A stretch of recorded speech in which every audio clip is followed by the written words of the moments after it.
ओम शांति। हमें बाप समान संपूर्ण निर्विकारी बनना है।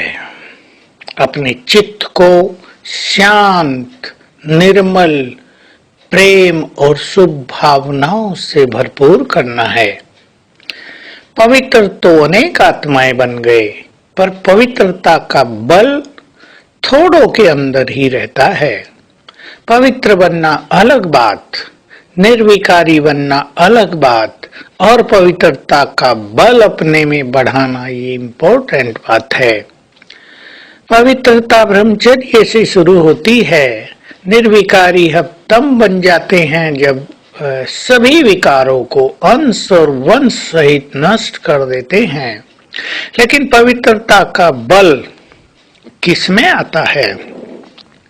वास्तव में जो सभी व्यर्थ संकल्पों से भी मुक्त हो जाते हैं।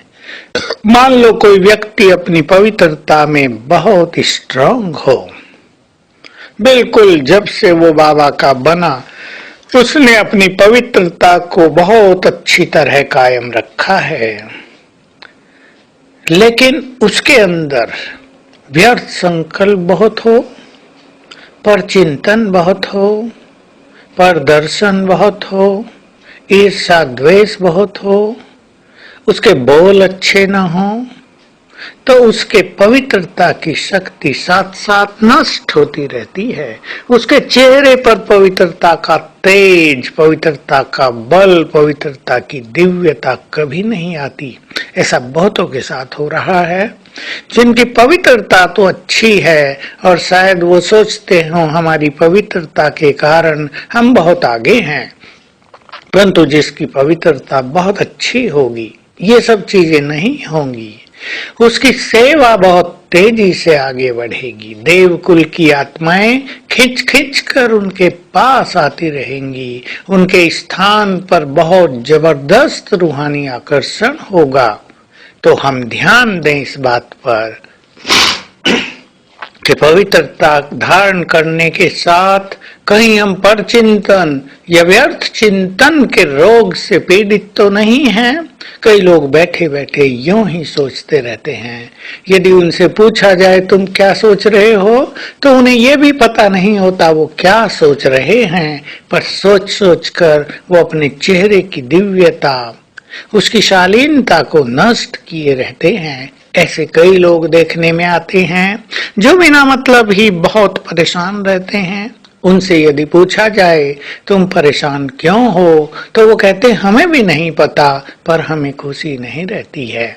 तो पवित्रता जहाँ है वहाँ संपूर्ण सुख, शांति, संतोष और प्रेम, खुशी दिखाई देनी चाहिए। अन्यथा समय लेना चाहिए। हमारे पास पवित्रता का बल बहुत कम है।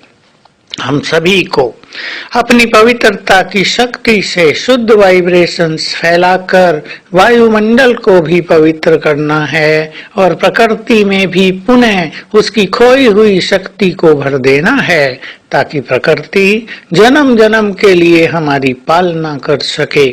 उसने 5000 साल हमारी पालना की है। जो कुछ उसके पास था वो सब हमें दे दिया, हमारी पालना में लगा दिया और अब खाली हो चुकी है। तो आज सारा दिन हम प्रकृति को भी योगदान करेंगे, दोष वमान अपने पास रखेंगे। मैं पवित्रता का फरिश्ता हूँ और प्रकृति का मालिक हूँ। बाबा से पवित्र किरणें मुझ पर पड़ रही हैं और मुझसे चारों ओर फैल रही हैं। संपूर्ण प्रकृति उन्हें ग्रहण कर रही है। हमें याद रहे, पवित्र आत्मा, योग युक्त आत्मा जिधर चलती है उसके नयन जिस पर पड़ते हैं, उसकी दृष्टि जिसको देखती है, उनको पवित्र वाइब्रेशंस मिलते हैं। उनके पैर जहाँ टच करते हैं वहाँ पवित्र वाइब्रेशंस समा जाते हैं। उनके हाथ जहाँ लग जाते हैं, हाथों से भी पवित्र किरणें निकलकर उन वस्तुओं में, सब्जियों में, पानी में, वस्त्रों में समाने लगती हैं। उनकी भावनाएं चारों ओर के वायुमंडल को परिवर्तित करती हैं। तो आज का ये बहुत सुंदर अभ्यास रहेगा। हम प्रकृति को निरंतर पवित्र वाइब्रेशंस देते रहें तो हम बाबा के बहुत ही ज्यादा सहयोगी संतान साबित होंगे। बाबा ने कह दिया है जो बहुत अच्छे पवित्र बनते हैं वो मेरे बहुत सहयोगी रहते हैं। तो भगवान के कार्यों में सहयोग देने का ये सर्वोत्तम उपाय है कि हम व्यर्थ संकल्पों से, परचिंतन से, ईर्ष्या द्वेष से मुक्त होकर वायुमंडल को पावरफुल बनाएं। ओम शांति।